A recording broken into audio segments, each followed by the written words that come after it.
আসসালামু আলাইকুম বন্ধুরা, সবাই কেমন আছেন? সবাইকে অভিনন্দন।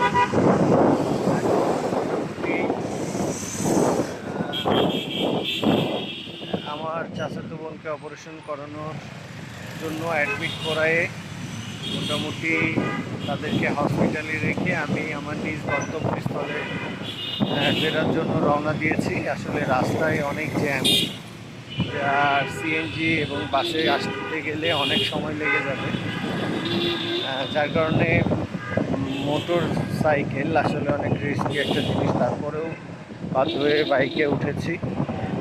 আল্লাহর অশেষ রহমত যদি থাকে তাহলে সঠিক সময়ে পৌঁছাবো, সেই উদ্দেশ্যেই আর কি। সেই কারণেই এখন মোটামুটি আমি বাইকে করে আমার যে গাড়ি, সেই গাড়ির দিকে যাচ্ছি। সবাই দোয়া করবেন। দেখতে পাচ্ছেন রাস্তায় অনেক জ্যাম আসলে, তারপরও বাইক নিয়ে আসলে মোটামুটি পৌঁছানো যায় কিছুটা আগে হলেও।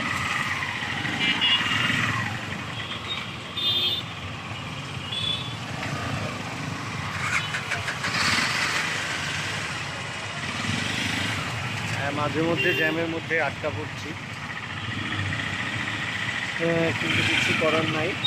জ্যাম তো ঢাকা শহরের অপর নাম জ্যামের শহর। তো আমরা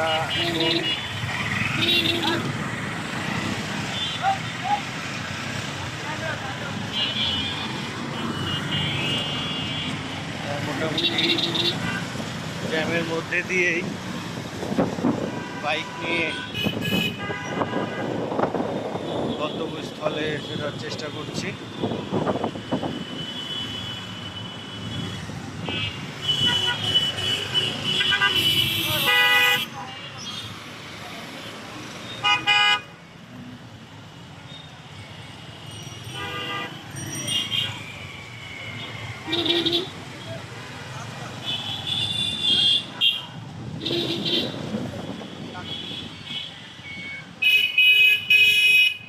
বাইপাস রোড দিয়ে আমরা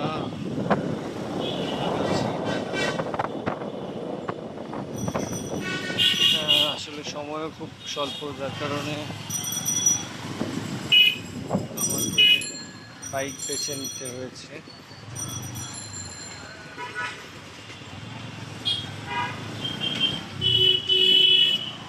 সবাই দোয়া করবেন যেন সুস্থভাবে আবার আমার পরিবারের কাছে ফেরত যেতে পারি। আমার কলিজার টুকরা মেয়ে, আমার কলিজার টুকরা মা, সে তো কবরবাসী।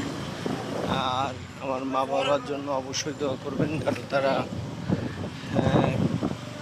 আল্লাহর পাকের ডাকে সাড়া দিয়ে আজকে দেড় বছর আর 6 মাস, মানে 1.5 বছর আগে আমার বাবা এবং 6 মাস আগে আমার মা মারা গিয়েছে। তো ঢাকাতে আসলে খুব কষ্ট লাগে। যখন আগে আসতাম আমার মা অন্তত পক্ষে, আমার কলিজার টুকরা মা 2-3 বার করে ফোন দিত, বাবু কত দূর কোথায়। সেই ফোন দেওয়ার মতো মানুষ আর নাই। খুব কষ্ট লাগে, কষ্টে বুকটা ভেঙে যায়। আসলে পৃথিবীতে যার মা বাপ নাই তার মতো হতভাগা আর কে হতে পারে। সে আল্লাহর কাছে সবাই দোয়া করবেন পৃথিবীর সকল বাবা মা যেন জান্নাতবাসী হয়। আমার বাবা মাকেও আল্লাহ যেন জান্নাত নসিব করে। পৃথিবীর সকলকে সবার জন্য দোয়া করতে হবে। দোয়া করা ছাড়া সন্তানের তার বাবা মার প্রতি আর বড় কোনো অস্ত্র নাই, যে দোয়া করলে স্বয়ং কোনো বাধা বিপত্তি ছাড়াই আল্লাহর কাছে পৌঁছায় যায়, সরাসরি পৌঁছায় সন্তানের দোয়া তার বাবা মার কবরে। রব্বির হামহুমা কামা রব্বায়ানি সগীরা, রব্বির হামহুমা কামা রব্বায়ানি সগীরা।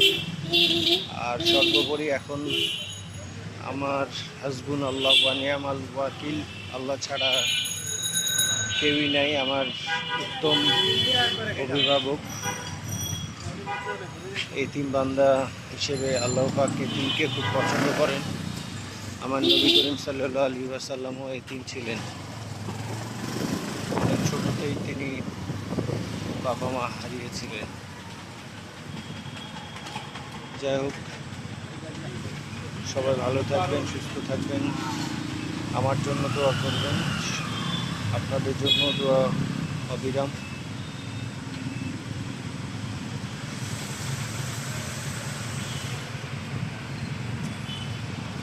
আসসালামু আলাইকুম।